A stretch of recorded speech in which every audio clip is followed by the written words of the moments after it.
नमस्कार। आज हम बात करें अरावली पर छाए एक बहुत बड़े खतरे की। और ये खतरा इतना बड़ा है, इतना नजदीक है कि सुप्रीम कोर्ट को खुद इसमें दखल देना पड़ा है। बिल्कुल। वो भी सुओ मोटो, मतलब अपनी तरफ से एक्शन लेते हुए। बिल्कुल।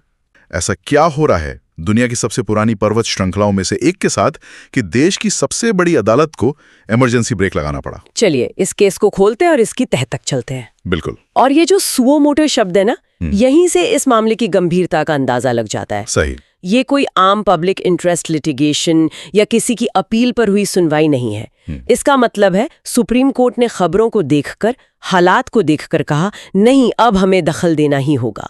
ये एक बहुत बड़ा रेड फ्लैग है। सही कहा। ये जुडिशरी का एक तरह से SOS सिग्नल है। तो चलिए शुरू से शुरू करते हैं। अरावली, हम सब ने स्कूल में पढ़ा है, गुजरात से दिल्ली तक फैली 700 किलोमीटर लंबी रेंज। लेकिन ये सिर्फ पहाड़ नहीं है ना? बिल्कुल नहीं।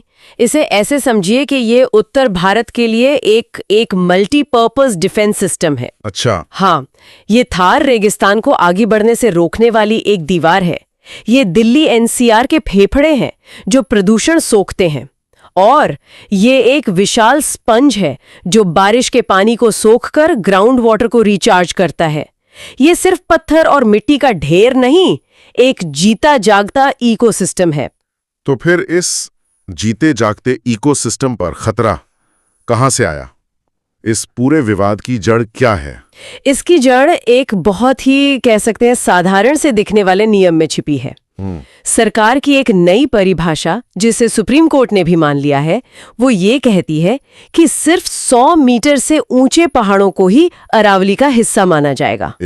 और इसी एक बदलाव का नतीजा बहुत भयानक हो सकता है। एक नियम से 90% अरावली गायब हो सकती है।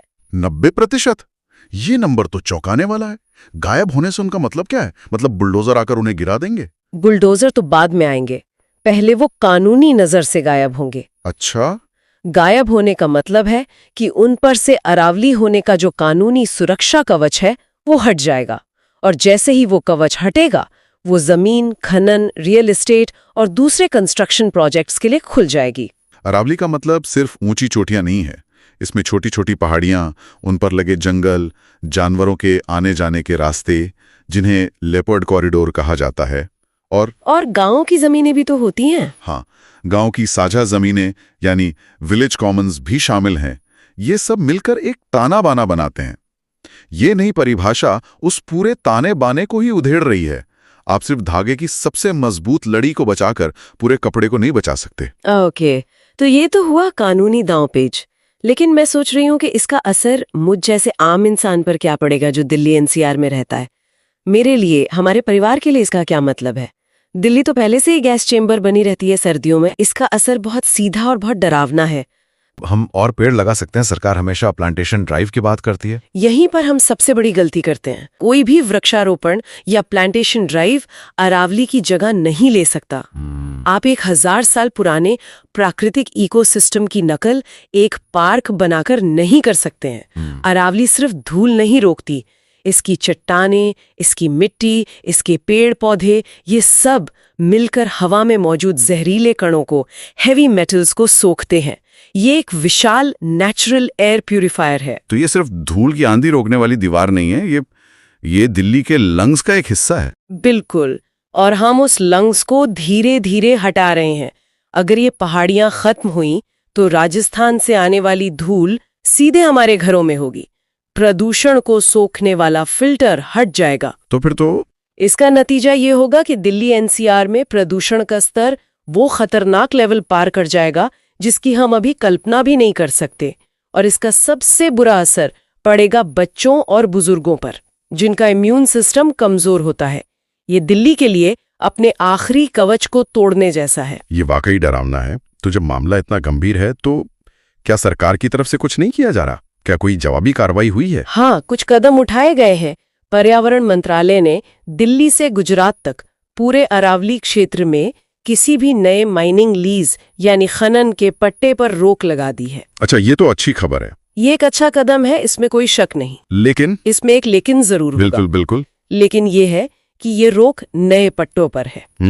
उन पुरानी खदानों का क्या जो पहले से चल रही हैं और सबसे बड़ा सवाल, इस रोक का उस 90% अरावली पर क्या असर पड़ेगा जो 100 मीटर वाले नियम की वजह से अब कानूनी तौर पर अरावली है ही नहीं? सही बात है। क्या ये कदम उस बड़े खतरे को टालने के लिए काफी है? शायद नहीं। ये एक तरह से ऐसा है कि घर में आग लगी है और आप दरवाजे पर ताला लगा रहे हैं कि कोई और आग लगाने वाला न आ जाए, जबकि आग तो अंदर फैल रही है। सरकार की एक और पहल का भी जिक्र है, अरावली ग्रीन वॉल। मार्च 2023 में शुरू हुई थी। गुजरात से दिल्ली तक 5 किलोमीटर चौड़ा ग्रीन बेल्ट बफर बनाने का प्लान है। सुनने में तो ये बहुत बड़ा और एम्बिशियस प्रोजेक्ट लगता है। क्या ये काफी नहीं है? देखिए, कागज पर ये पहल बहुत अच्छी लगती है। ग्रीन वॉल नाम भी बड़ा आकर्षक है और मरुस्थलीकरण को रोकने के लिए ये कुछ हद तक कारगर भी हो सकती है। लेकिन यहाँ फिर वही सवाल आता है, क्या ये अरावली का विकल्प है? जवाब है बिल्कुल नहीं। क्यों नहीं? पेड़ तो पेड़ होते हैं, चाहे वो पहाड़ पर हो या ग्रीन बेल्ट में। ऐसा नहीं है। एक प्राकृतिक पहाड़ी सिर्फ पेड़ों का समूह नहीं होती। उसकी अपनी जियोलॉजी होती है, चट्टानें होती हैं, ढलान होती है जो हवा के पैटर्न को मोड़ती हैं, पानी के बहाव को नियंत्रित करती हैं। ओके। आप एक सीधी लाइन में पेड़ लगाकर उस 3 आयामी इकोसिस्टम की भूमिका नहीं निभा सकते। एक ग्रीन बेल्ट धूल को कुछ हद तक छान सकती है, लेकिन वो उस पहाड़ी की जगह नहीं ले सकती जो एक पूरे मौसम तंत्र को प्रभावित करती है। तो ये ग्रीन वॉल एक अच्छा सप्लीमेंट हो सकता है, लेकिन ये मेन कॉज का रिप्लेसमेंट नहीं है। समझ गया। मतलब ये एक बैंडेड की तरह है जबकि चोट हड्डी तक पहुंची है। बिल्कुल। और अब ये लड़ाई सिर्फ एक्टिविस्ट्स और कोर्ट तक नहीं रही, अभी संसद में भी पहुंच गई है। हाँ, और जब कोई पर्यावरण का मुद्दा संसद में इस जोर शोर से उठता है तो समझ लीजिए कि वो अब सिर्फ पर्यावरण का मुद्दा नहीं रहा, वो एक बड़ा राजनीतिक मुद्दा बन चुका है। 100 आर्टिकल में कांग्रेस की पूर्व अध्यक्ष सोनिया गांधी के बयान का जिक्र है।